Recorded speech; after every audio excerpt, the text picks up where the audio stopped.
Hello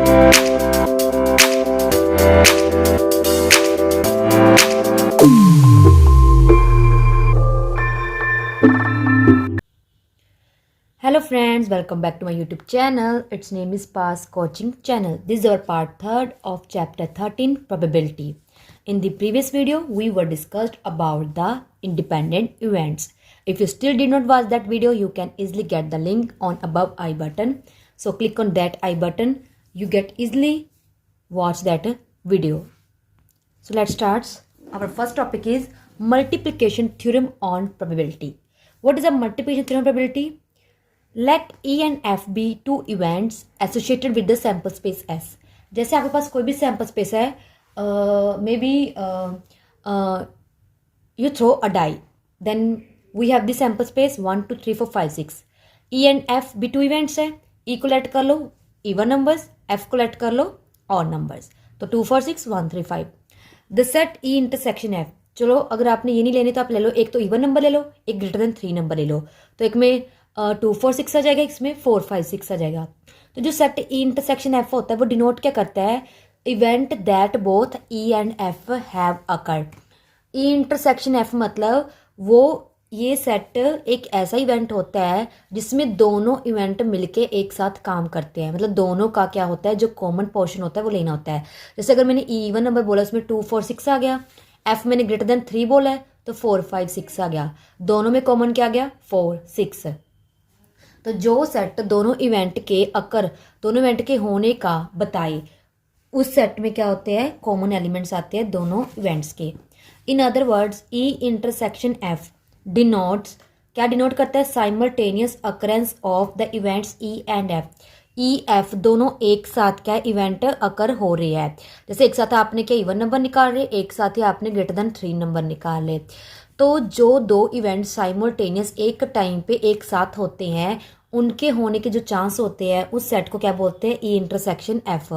the event E intersection F is also written as E F. चाहे आप E F पालो चाहे आप ई इंटरसेक्शन एफ पालो, दोनों की नोटेशन क्या सेम होती है.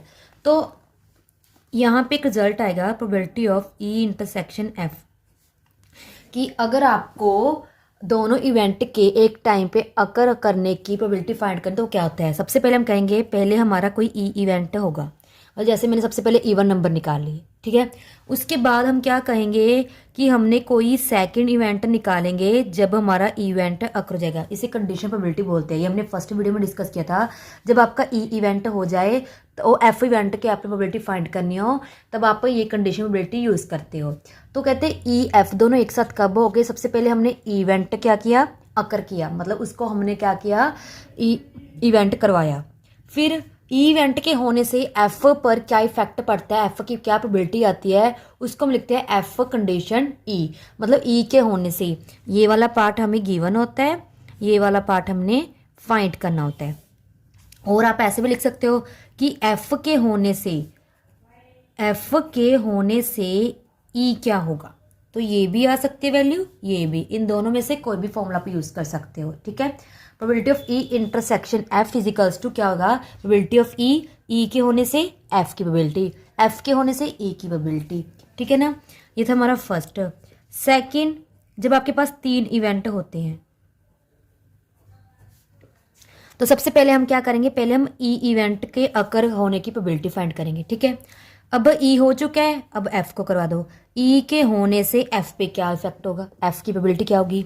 अब जी को फाइंड करना है, मतलब ई एफ के होने से, ई एफ दोनों के होने से जी की प्रोबेबिलिटी होगी. तो जब 3 हमारे पास इवेंट आ जाते हैं उसका फॉर्मूला क्या होता है? पहले इवेंट अकर करो, ई के होने से एफ की प्रोबेबिलिटी होगी, ई एफ दोनों के होने से जी की प्रोबेबिलिटी होगी. इसको आप ऐसे भी लिख सकते हो.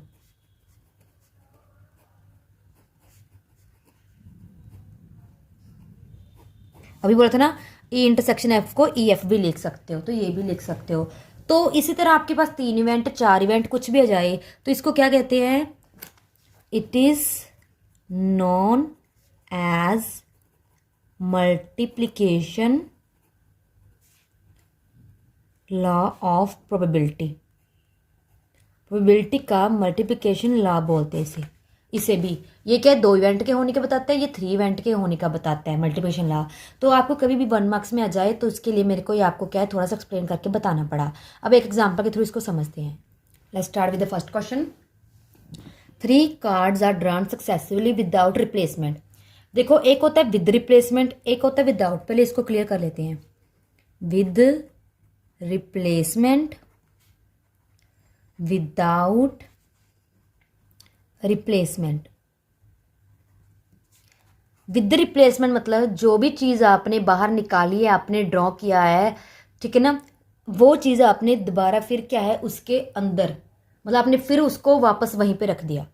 तो मतलब यहाँ पे क्या है, no change in total outcomes और एनी आउटकम्स।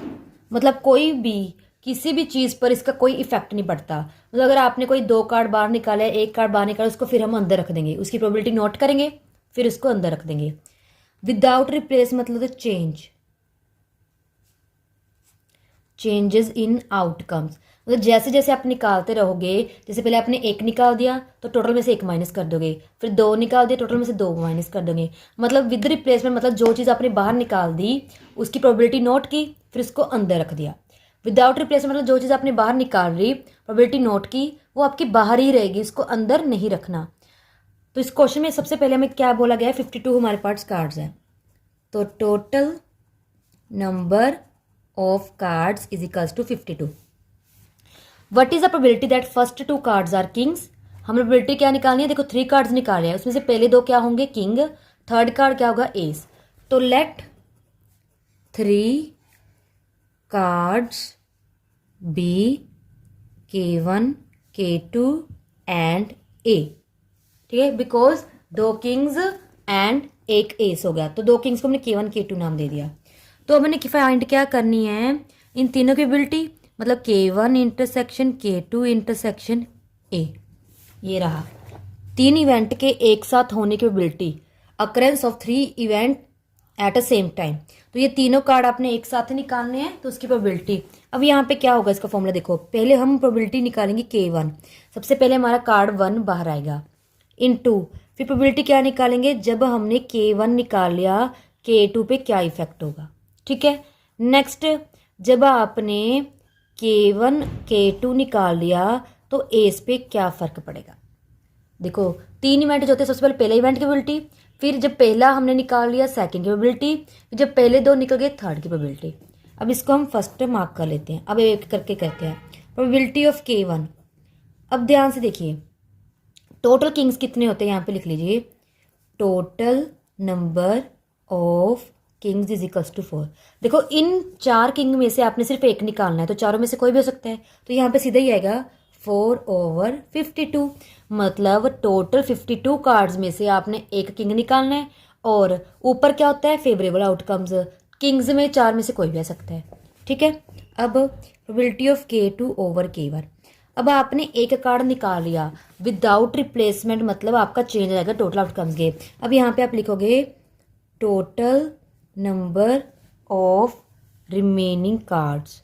अब आपके कार्ड्स क्या हो जाएंगे, कम्स हो जाएंगे, मतलब 52 - 1 51। सिमिलरली हमारे किंग्स भी कम हो जाएंगे, बिकॉज विदाउट रिप्लेसमेंट में आपका कम होता जाएगा। हमने 1 निकाला है तो 1 माइनस कर दोगे 3। तो अब क्या जाएगा, अब सेकंड जो किंग है इन 3 में से कोई एक होगा, तो 3 टोटल कितनी है 51 हो गया जी। अब हमने एस निकालना है, टोटल नंबर ऑफ एसेस कितने होते हैं 4। अब total number of remaining cards without replacement, मतलब अब आपके एक एक करके बाहर आ रहे हैं। पहले हमने पहला किंग निकाल दिया, दूसरा मतलब 2 निकल गए, 51 में से अब एक और निकल गया। पहले 52 था, उसमें से पहला किंग निकल गया, 51 रह गए। अब 51 में से एक किंग और निकाल दिया तो हमारे पास 50 रह गए। तो अब निकालेंगे, जब K1 K2 निकाल दिया तब एस की प्रोबेबिलिटी क्या होगी। देखो एस तो 4 है, तो 4 में से कोई भी एक आ जाएगा, बट अब टोटल हमारे पास 50 रहेगी। तो हम लिखेंगे put all these values in equation 1। अब इसमें पुट कर देते हैं, 4/52, 3/51, 4/50, कैंसिल करा दो।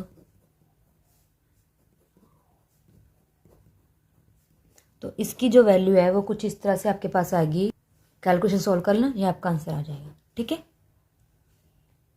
Now next topic is probability of happening of at least one of independent events. मतलब आपके पास more than one independent events हो, उसमें से आपने क्या करना है, एटलीस्ट वन के हैपन होने की प्रोबेबिलिटी फाइंड करनी है। जब भी आपको लिखा है ना at least probability find of at least one, मतलब इंडिपेंडेंट इवेंट हो और एटलीस्ट वन हो, उसका एक ही पर्टिकुलर फॉर्मूला आता है। कैसे, ये देखिए।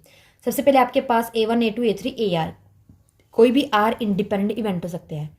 लाइक जैसे आपको एक डाई थ्रो करने को बोल रहे हैं, उसमें से आपको बोल दें ऑड नंबर्स, इवन नंबर्स, तो ये दोनों इवेंट क्या हो गए, इंडिपेंडेंट, क्योंकि दोनों का आपस में कोई लिंक नहीं है। एक के होने से दूसरे पे कोई इफेक्ट नहीं पड़ता।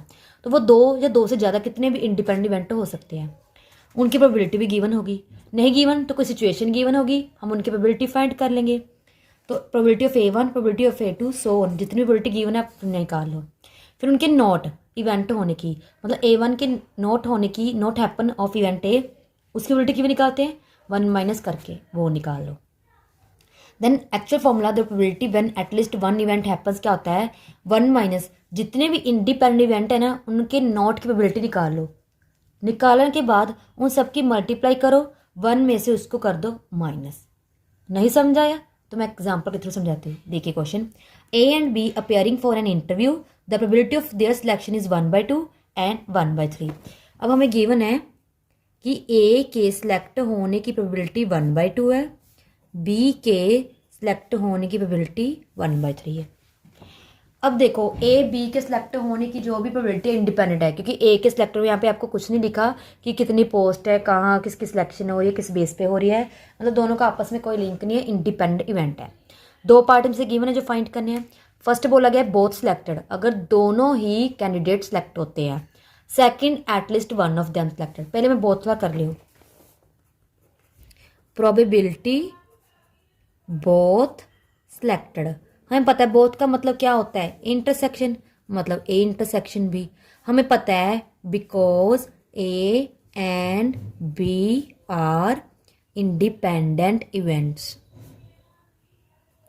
देन इसकी प्रोबेबिलिटी किसकी इक्वल होती है, हमने पिछली वीडियो में किया था probability of A into probability of B. तो ये तो सिंपल था, हो गया। ठीक है। अब हमें क्या बोला गया है, at least one of them selected, तो लिख लो probability at least one of them selected. अभी बोला गया था क्या, मैंने बोला था अगर एटलीस्ट वन आ जाए, इंडिपेंडेंट इवेंट में सिलेक्ट करना है, तो 1 माइनस जितने भी आपकी इवेंट है उनके नोट होने की प्रोबेबिलिटी निकालो, मल्टीप्लाई कर दो। अब यहाँ पे क्या होगा, सबसे पहले हमने निकालना था ना यहाँ पे, तो यहाँ पे निकालते हैं probability of A bar 1 minus 1/2, 1/2। Probability of B बार मतलब नोट होने की। ठीक है। अब इसकी वैल्यू, यहाँ पे इसकी वैल्यू क्या थी 1/2, इसकी वैल्यू 2/3। ये एक आपने ब्रैकेट में लगाना, मतलब पहले इसको सोल्व करना है। ये मिस्टेक मत करना कि 1 में से पहले इसको माइनस करो फिर मल्टीप्लाई कर दो। बोर्ड मास रूल के अकॉर्डिंग पहले ब्रैकेट सोल्व होती है। तो ये आ गई इसकी वैल्यू 2/3, ये आपका आंसर है। बहुत सिंपल है, जितने भी इंडिपेंडेंट इवेंट गिवन है उनके नोट की प्रोबेबिलिटी फाइंड करो, उन सब की प्रोडक्ट कर दो, फिर 1 में से माइनस कर दो।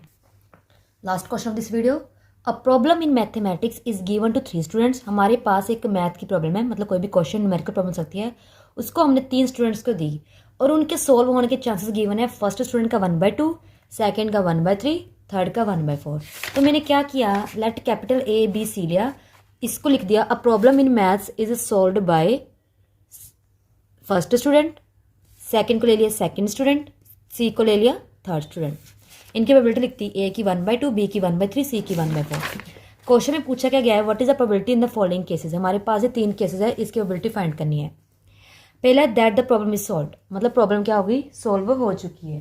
तो प्रॉब्लम के सोल्व होने के, तो ये कैसे करेंगे, फर्स्ट पार्ट देखिए, पहले note A note B note C की प्रोबेबिलिटी निकालें। हालांकि प्रोबेबिलिटी क्या था, प्रॉब्लम इज सोल्व्ड। अब प्रॉब्लम सॉल्व कब होगी, या तो तीनों में से किसी एक ने किया होगा, या 2 ने किया होगा, या 3 ने किया होगा। प्रॉब्लम तो कोई भी सॉल्व कर सकता है, या तो तीनों ही सॉल्व कर सकते हैं, या तीनों में से एक सॉल्व कर सकता है, या तीनों में से 2।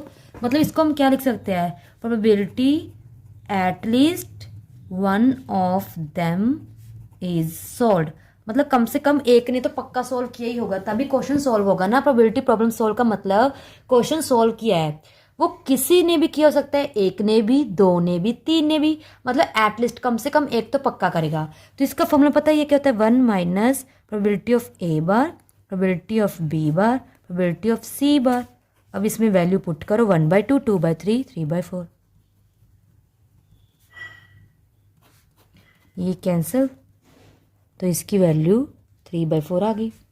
सेकेंड पार्ट में क्या बोला गया है, only one, exactly one of them solve it correctly. अब मतलब तीनों में से सिर्फ एक ही करेगा, एग्जैक्टली वन। अब इसको कैसे लिखेंगे, सपोज हम करेंगे ए ने भी नहीं की, बी ने भी नहीं की, सी ने कर दी, ए ने नहीं की, बी ने कर दी, सी ने की, बस एक ने की है, तो बाकी के ऊपर आप नोट वाला इवेंट लगा के बस लिख दो। अब ये इंडिपेंडेंट इवेंट है तो सिंपल इनकी प्रोबेबिलिटी क्या हो जाएगी, इनकी प्रोडक्ट ही होगी, तो इसको लिख दो, इसमें वैल्यू पुट करो, वीडियो को पॉज करके आप खुद सोल्व करो। तो हमने वैल्यू निकाल दी। इनको ना कभी भी आप कैंसिल आउट मत कीजिए, बिकॉज इनका एलसीएम सेम आएगा, सबका एलसीएम 24 आ गया, प्लस 11/24 आ गया। अब लास्ट क्या पूछा गया, एटलीस्ट वन ऑफ देम में सॉल्व इट, वही आ गया। फिर थर्ड पार्ट क्या आ गया, at least one of them solve it, तो वो कुछ नहीं, सेम जो हमने फर्स्ट पार्ट में किया था, 1 minus P A bar, P B bar, P C bar, मतलब वही आंसर एज इट इज़ आ जाएगा। आपका क्वेश्चन ये पे खत्म होता है। तो चाहे आपको आ जाए प्रॉब्लम इज सॉल्व, चाहे एटलीस्ट वन ऑफ देम, मतलब सेम ही बात है। प्रॉब्लम कोई भी सॉल्व कर सकता है, एक भी कर सकता है, दो भी कर सकता है, तीन, मतलब एटलीस्ट वन ही पूछा गया इसमें। तो क्वेश्चन को ध्यान से समझिए, अगर इंडिपेंडेंट इवेंट है तो आपने ये वाला कंसेप्ट यूज़ करना है। सो फ्रेंड, आज का टॉपिक ये पे कंप्लीट होता है। ये रहे आपके प्रैक्टिस क्वेश्चन। तो कंसेप्ट बहुत ज़्यादा ईजी था, इसमें कोई ज़्यादा आपको डीप जाने की जरूरत नहीं है। क्वेश्चन को समझना है कि पूछा क्या गया है, एटलीस्ट, एग्जैक्टली वन, उसके अकॉर्डिंग अपनी प्रोबेबिलिटी फाइंड करनी है। तो आज के लिए इतने फ्रेंड्स। सो नेक्स्ट वीडियो में हम the most important topic Bayes theorem discuss करेंगे। Stay tune for that video and also please like this video and share with your friends. Thank you friends, bye.